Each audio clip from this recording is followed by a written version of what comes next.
जी हाँ गाइस, जैसा कि आप लोग जानते हैं कि with the time higher education में बहुत सारे इंप्रूवमेंट की बात की जा रही है। बहुत सारी चीजें हैं जिनमें बदलाव हो रहा है। तो अब बच्चे जैसे जैसे एकेडमिक्स की तरफ अपना करियर बनाने की सोच रहे हैं, तो उनके मन में एक सवाल हमेशा आ रहा है कि क्या वो बीएड के लिए जाएं, चाहे वो यूजीसी नेट के लिए जाएं या फिर वो जाएं पीएचडी के लिए, मतलब विद द टाइम वो पीएचडी के लिए भी परस्यू करें। तो इसके बारे में आज एक कंप्लीट वीडियो आपको मिलने वाली है, क्योंकि बहुत सारे बच्चों ने मुझसे ये सवाल पूछा कि क्या सर हमें स्कूल एजुकेशन की तरफ जाना चाहिए, क्या हमें लेक्चरशिप के लिए जाना चाहिए, या फिर और ज्यादा अगर हमें अपने करियर को और ज्यादा बढ़ावा देना है, हम यूजीसी नेट कर चुके हैं या हम और आगे बढ़ना चाहते हैं अपने करियर के अंदर, तो हमें पीएचडी करनी चाहिए। तो इन सभी सवालों के जवाब मैं यहां पर देने आया हूं, और मुझे ऐसा लगता है कि ये वीडियो जो मैंने बनाई है वो इसलिए बनाई है ताकि मैं आपकी सारी की सारी दुविधाएं यहां पर दूर कर सकूं। तो सबसे पहले गाइज, आपका बहुत बहुत स्वागत आपके अपने पीडब्ल्यू यूजीसी नेट में, और मैं निशांत कपूर यहां पर लेकर आया हूं एक ऐसा सेशन जो कि आपके सारे सवालों के जवाब देगा, जो कि आपके मन में उठ रहे सारी दुविधा, सारे असमंजस को यहां पर दूर करेगा। तो एक एक करके हम बातचीत को यहां पर आगे बढ़ाएंगे, और हम यहां पर कोशिश करेंगे कि कैसे आपका जो है एक तरीके से ये चीजें जो है बिल्कुल क्लियर कर दी जाएं, राइट। तो सबसे पहले जो बच्चों के मन में आता है कि सर बीएड है ना, बीएड के बारे में अगर मैं यहां पर क्लियरली आपसे कहता हूं, और यहां पर सैलरी कितनी है, यहां पर करियर में आपको सबसे ज्यादा बढ़िया किस तरीके से आप पहुंच सकते हैं अगर आप टीचर बनना चाहते हैं या फिर आप लेक्चरर बनना चाहते हैं, तो हम शुरुआत करेंगे बीएड से। सर बैचलर ऑफ एजुकेशन इसको कहते हैं बीएड, है ना। विद द टाइम अगर आप 4 साल का इंटीग्रेटेड कोर्स करते हैं तो 1 साल की बीएड हो जाती है, और अब अगर आप मास्टर्स करके बीएड करते हैं तो भी 1 साल की बीएड है, या फिर आप बैचलर करके करते हैं तो 2 साल की बीएड है। पहले क्या होता था, 2014 तक, है ना, 2014 तक जो थी आपकी 1 साल की बीएड थी, है ना, 1 साल की बीएड थी, 1 ईयर का प्रोग्राम था ये। लेकिन अब इसे जो है क्रॉस कर दिया गया था। उसके बाद 2000, अब 10 साल बीत चुके हैं, तो अब 2024-25 में 2024-25 में जो है अब यहां पर बात की गई है कि अब इसको दोबारा से 1 साल का कर दिया जाएगा। 4 साल के इंटीग्रेटेड कोर्स जो कि यूजी कोर्स होता है, या फिर जो कि आपका मास्टर्स होता है उसके बाद। अच्छा जी, अब यहां पर सवाल ये आते हैं कि बीएड करने के बाद आपके कौन कौन से रास्ते खुल जाते हैं। जैसे ही आप बीएड कर लेते हैं तो आप स्कूल में टीचिंग करने के लिए जो है एलिजिबल हो जाते हैं। स्कूल टीचिंग आपकी, आप बिल्कुल एलिजिबल हो जाएंगे वहां पर, राइट।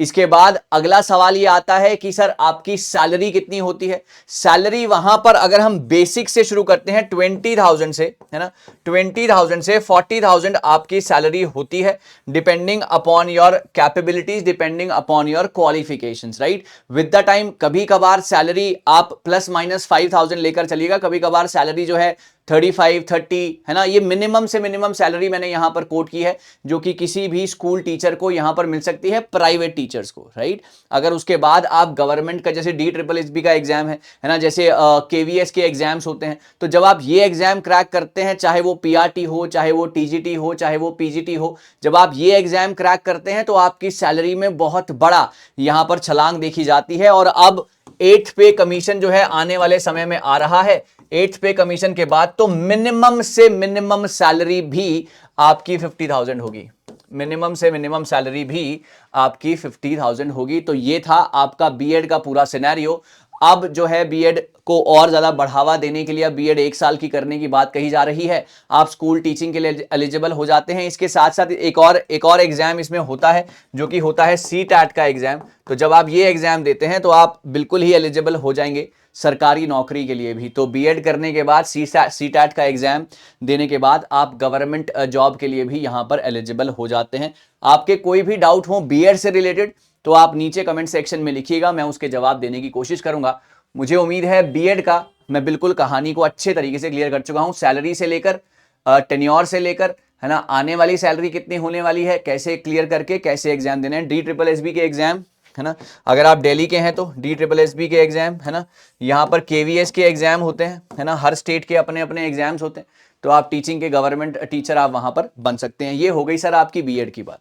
अच्छा, अब जो अगली कहानी आती है सर, अगली कहानी आती है आपके यूजीसी नेट की, यूजीसी नेट की, है ना, यूजीसी नेट या फिर जेआरएफ। ठीक है जी, आपको पता है कि साल में 2 बार एग्जाम होता है ना, 2 times in an year, 2 times per year आपका एग्जाम होता है। अच्छा जी, 2 टाइम्स पर ईयर आपका एग्जाम होता है, पेपर 1 पेपर 2 होता है ना। एग्जाम को क्रैक करना होता है, आप यूजीसी नेट को क्रैक करके ले जाते हैं।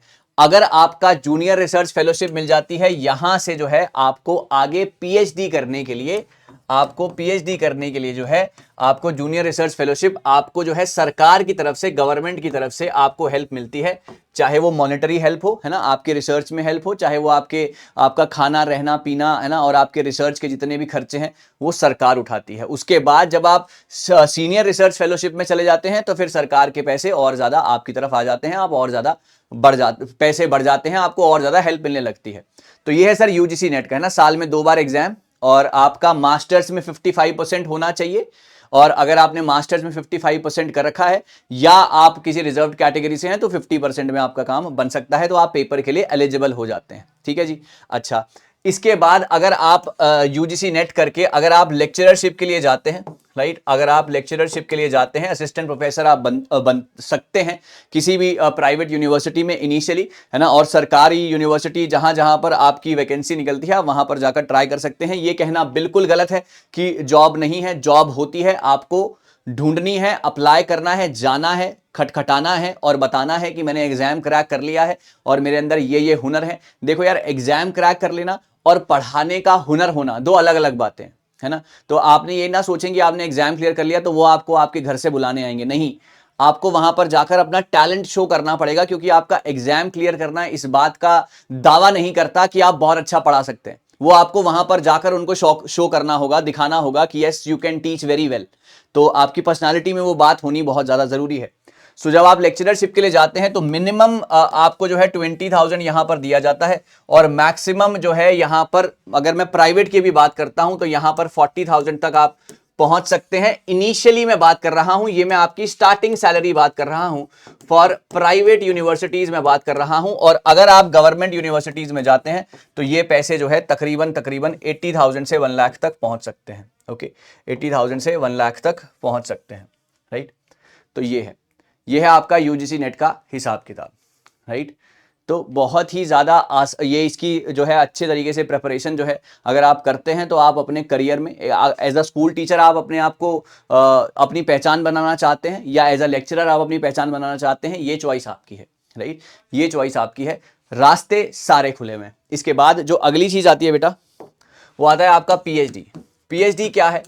पीएचडी बेसिकली अगर आपको प्रमोशन चाहिए, है ना, अगर आपको प्रमोशन चाहिए, अगर आपको आपका करियर इनहैंसमेंट चाहिए, है ना, अगर आपको आपका करियर इनहैंसमेंट चाहिए, है ना, करियर में बढ़ोतरी चाहिए, अगर आप एक बार यूजीसी नेट का एग्जाम क्रैक कर चुके हैं, आप असिस्टेंट प्रोफेसर लग चुके हैं, या फिर आप पीएचडी के लिए ट्राई कर रहे हैं, तो पीएचडी से ना एक तो आपका रिज्यूम, आपका सीवी बहुत ज्यादा पावरफुल होता है, प्लस आपको बहुत ज्यादा अपॉर्चुनिटीज, चाहे वो पढ़ाने के केस में हो, चाहे वो एडमिनिस्ट्रेटिव फॉर्म्स में हो, चाहे वो गवर्नमेंट जॉब्स में हो, आपको हर जगह पर बहुत ज्यादा अपॉर्चुनिटीज यहां पर मिलती हैं, चाहे वो गवर्नमेंट अपॉर्चुनिटीज हो, है ना, चाहे वो आपके एडमिनिस्ट्रेटिव रोल्स हो, है ना, एडमिनिस्ट्रेटिव रोल्स हो गवर्नमेंट के ही अंदर, चाहे वो आपके टीचिंग से रिलेटेड चीजें हो, तो ये पीएचडी होती है, राइट। मैंने बताया कि जेआरएफ करते हैं तो junior research fellowship and then senior research fellowship, आप यहाँ पर अपने 4 से 5 साल जिंदगी के देते हैं, आपके नाम के आगे डॉक्टर लग जाता है, और फिर आप बहुत ही ज़्यादा आप जो है वास्ट एरिया में चले जाते हैं। और आप अगर आपको प्रमोशन भी चाहिए, एज अ असिस्टेंट प्रोफेसर आप लगे हुए हैं, देन आपको प्रमोशन भी चाहिए, तो पीएचडी आपकी उसमें बहुत ज़्यादा मदद करता है। और अगर आप किसी इंटरव्यू में भी बैठते हैं और आप पीएचडी कर चुके हैं तो आपका एपीआई स्कोर यहाँ से बहुत ज़्यादा बढ़ जाता है, राइट। सो ये वाली बात है, एपीआई स्कोर में भी ये चीज़ बहुत ज़्यादा हेल्पफुल है, एपीआई में बहुत ज़्यादा हेल्पफुल होता है ये सिनेरियो। और अगर इसकी सैलरी की बात करते हैं तो जब आप असिस्टेंट प्रोफेसर होते हैं, देन आप एसोसिएट प्रोफेसर और देन प्रोफेसर के लिए आप जब जाएंगे तो यहां पर सैलरी भी आपकी जो है 1 लाख क्रॉस कर सकती है, 1,50,000 के आसपास आपकी सैलरी जो है यहां पर हो सकती है। ये टेंटेटिव सैलरी है, आप इसको ऐसा ना माने कि यही है, ज्यादा कम हो सकता है depending upon your qualification, your talent, your interview and everything. So ये है पूरी की पूरी कहानी। अब डिसाइड आपको करना है गाइस कि आप इन 3 में से किसका हिस्सा बनना चाहते हैं। एज अ स्कूल टीचर अपनी पहचान बनाना चाहते हैं, या एज एन असिस्टेंट प्रोफेसर बनाना चाहते हैं, या असिस्टेंट प्रोफेसर के बाद आप एसोसिएट प्रोफेसर और आगे चांसलर, वाइस चांसलर आप बनना चाहते हैं। तो वो जो है ये आपको डिसाइड करना है, राइट। तो मेरा इस वीडियो को बनाने का जो मकसद था वो ये था कि मैं आपको सारी की सारी कहानी यहाँ पर समझा सकूँ, है ना, और अच्छे तरीके से, हाँ जी, सारी की सारी कहानी मैं आपको समझा सकूँ और इस तरीके से मैं आपको बता सकूँ ताकि आपको चूज़ करने में बहुत ज़्यादा आसानी हो, है ना। यूजीसी नेट, जेआरएफ ऑलवेज, अगर पर्सनल ओपिनियन की बात करते हैं, आप अपना ओपिनियन कमेंट सेक्शन में लिखिएगा, कोई डाउट हो कमेंट सेक्शन में लिखिएगा। पर्सनल ओपिनियन, अगर आप हिंदुस्तान का असिस्टेंट प्रोफेसर बनना चाहते हैं तो UGC NET, JRF, then PhD बहुत ही एक सेफ ऑप्शन है, बहुत ही एक रिस्पेक्टेबल ऑप्शन है। बीएड सबका अपना अपना राय है, लेकिन अगर मेरी पर्सनल ओपिनियन मानी जाएगी तो वो ये है। आप अपनी राय कमेंट सेक्शन में लिखिएगा और ऐसी अमेजिंग वीडियोस के लिए हमारे साथ जुड़े रहिएगा। मैं बहुत सारी नई वीडियोस आपके लिए आगे भी बनाता रहूँगा, इसी तरीके से आपको अवेयरनेस देता रहूँगा। Thank you so very much, all the very best.